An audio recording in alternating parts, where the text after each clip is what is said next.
Hey guys, this is going to be a really quick video. Basically, this is a Came-Mini2 gimbal, and one of the problems that people were talking about was how the roll motor, if the frame was wound up over and over and over again, the wires internally can get tangled up and eventually can get pulled out of place, yanked, broken.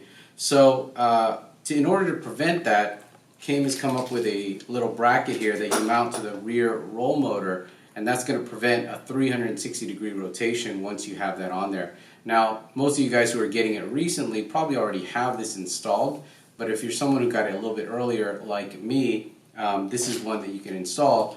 And then if you have the Came-Mini1 gimbal, I'm assuming this is probably going to work for that as well.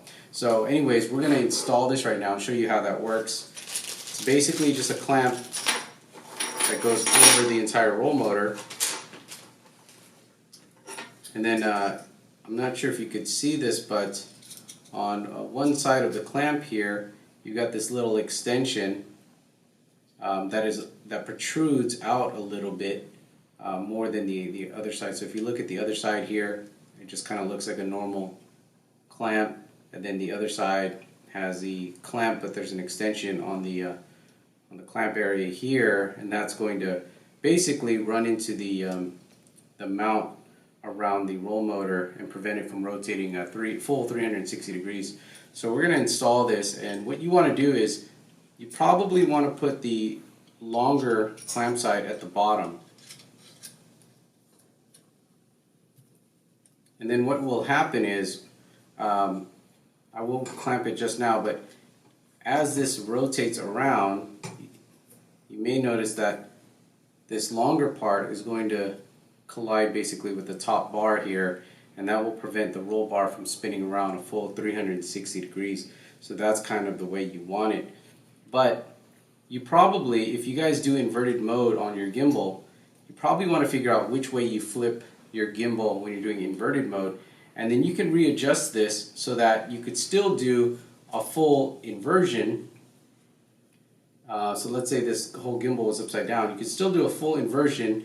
You want to move the clamp a certain way so you still have some lateral side to side if you're in inverted mode, and then when you rotate it back over, you'll have some lateral when you're in normal underslung mode. So for me, I'm probably going to mount this extension here at the side.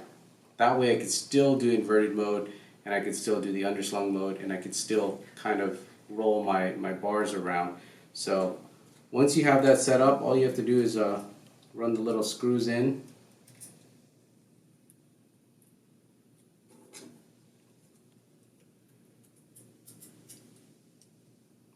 And then we're going to take I believe a 2mm hex tool.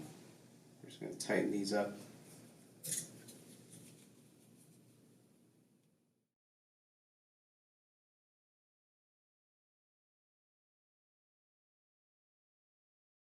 Alright, so we have the clamp installed, and you'll notice that if I was to try to rotate all the way around, my clamp would prevent this from rotating, and then if I went the opposite direction, it would end up colliding this way.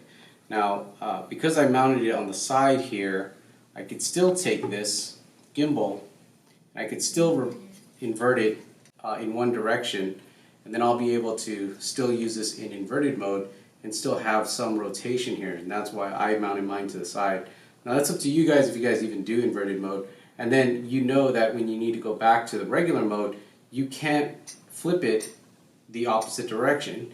You have to bring it back in inverted mode the way you normally had it, so your wires will never get twisted up. So anyways, that's just a kind of a quick installation guide on how to put that new clamp on to your Mini 2 and to protect your wires. So for some of you guys who do have the clamp already on there, take a look at it. I'm not sure how they've mounted it, but if you still want to do the inverted mode, mount it more to one side of your gimbal, depending on which way you prefer to flip it when you're in inverted mode. And you could still use it that way, but it'll prevent you from tangling it up because you always have to go back the way you started. Anyways, if you guys have any questions, take a look at the blog, Cheesycam.com.